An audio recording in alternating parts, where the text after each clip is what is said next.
Hello again, and welcome back to another lesson about Germany. Today we're looking at uprisings and putsches. A reminder, the word putsch is another word for like a takeover or an uprising in German. Our learning objective today is how did Germans attempt to fix their country? They're going to do so by trying in violent ways rather than peaceful methods.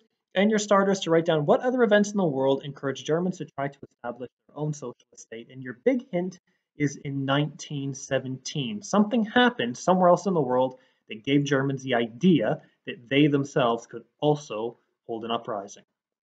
So go ahead, let's write down our title, our LO, and our starter, and let's give a good attempt on that starter. When you're ready, you can resume the video and we'll take up the starter together.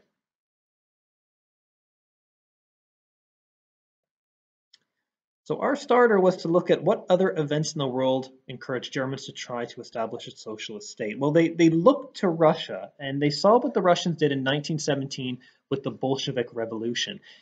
And the Germans didn't have a very positive view of Russians to begin with.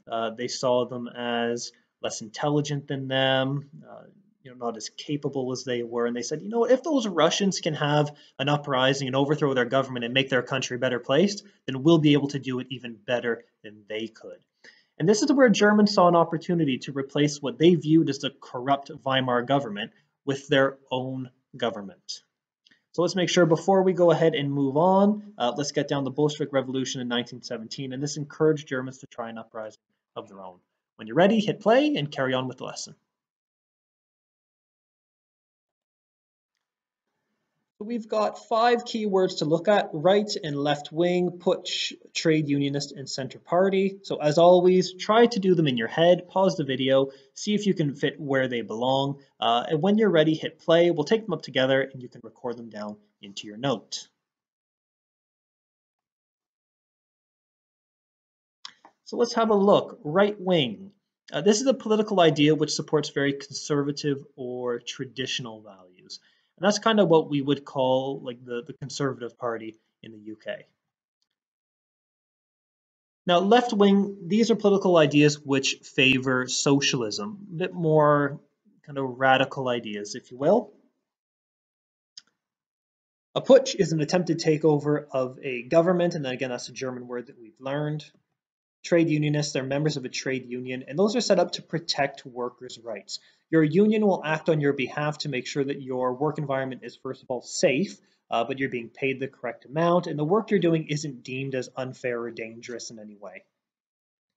And the Center Party, this was a group in Germany that were mainly Catholic, and they occupied the middle ground in political views. They were sort of, if you want to say, the voice of reason in a very, very chaotic and challenging time in the early 1920s in Germany.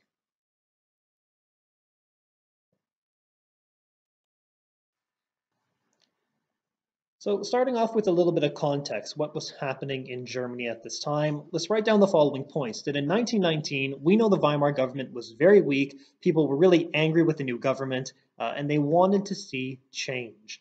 Now remember, people were angry because Weimar was viewed as signing the Treaty of Versailles, surrendering Germany to the Allies, and effectively destroying the entire country. In the early 1920s, there was a lot more social chaos and disorder, and this led to many people feeling unsafe. They wanted to see change in government and also to restore order and safety to Germany. And still in the 1920s, Germany was struggling to pay back reparations set at 6,600 million. Most of the nation was financially ruined. Now in 1923, that financial ruin is going to escalate. And there's an event called hyperinflation. And this is where the value of money falls drastically. People could not afford the essentials to survive, and this led to more frustration as citizens called for drastic change, even if this meant violence. Now, hyperinflation means when the value of money falls, you will need more money to buy less goods. So for example, if we were to experience hyperinflation today, a loaf of bread would typically cost us £1. We might see the cost of a loaf of bread go up to £250. And that's because the value of the money is not very much. So you will need more money to buy the same product.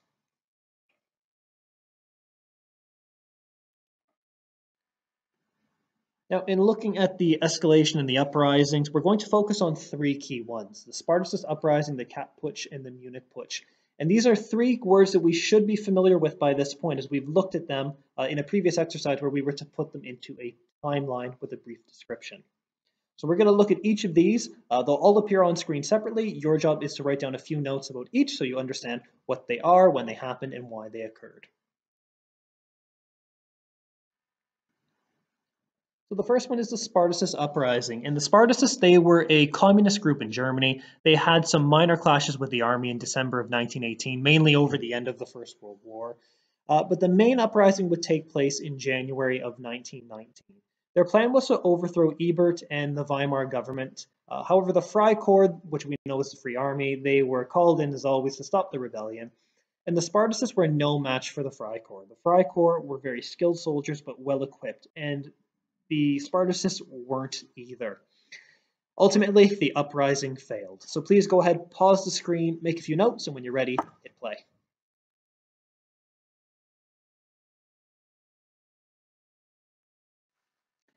The second that we should be familiar with is the Kapp Putsch. This took place in 1920. Now, in crushing the communists, the Freikorps had saved the government, but the terms of the Treaty of Versailles meant that Germany's army still had to be significantly reduced, and the Freikorps actually had to be completely disbanded. Now, this was an opportunity that Kapp saw, and between the 13th and 17th of March 1920, he decided to try his own Freikorps takeover in Berlin. Now, the regular army, they refused to attack the Freikorps, mainly because they were kind of on the same side. But Kapp was really defeated when the workers of Berlin refused to go on strike and support him. Now, this meant that his uprising would also fail.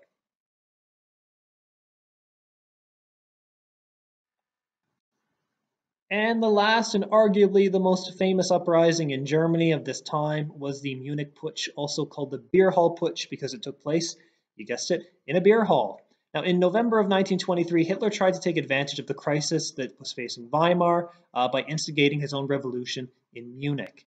This seemed the perfect opportunity. The government was in disarray, and any kind of power that Hitler could take from Weimar, he could use to be able to turn the government against the people and in his favor. Now, the Munich Putsch did fail, and it failed for a few reasons, mainly because one of the leaders of the Munich Putsch, General Ludendorff, actually allowed some of the hostages to go home. So when Hitler stormed into the beer hall, took everyone as prisoners, he left Ludendorff in charge, and Ludendorff allowed a few of them to go home under the promise that they would not phone the police. You can assume the first thing that these men did when they were released is they called the police. So Hitler was captured after the Munich Putsch, and he was actually put into jail.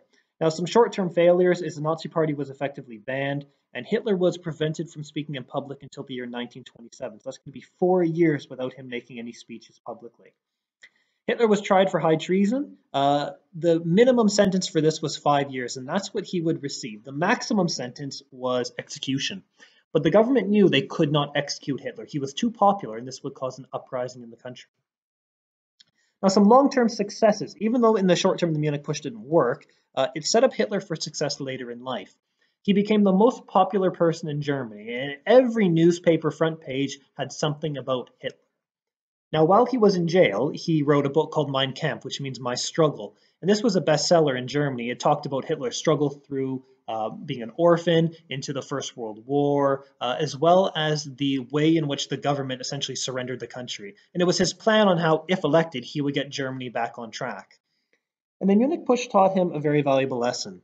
It taught him that he can't take power illegally. If he wants to become the leader of Germany, he needs to do so through democratic means. He needs to make sure that he is elected to power and take part in elections legally.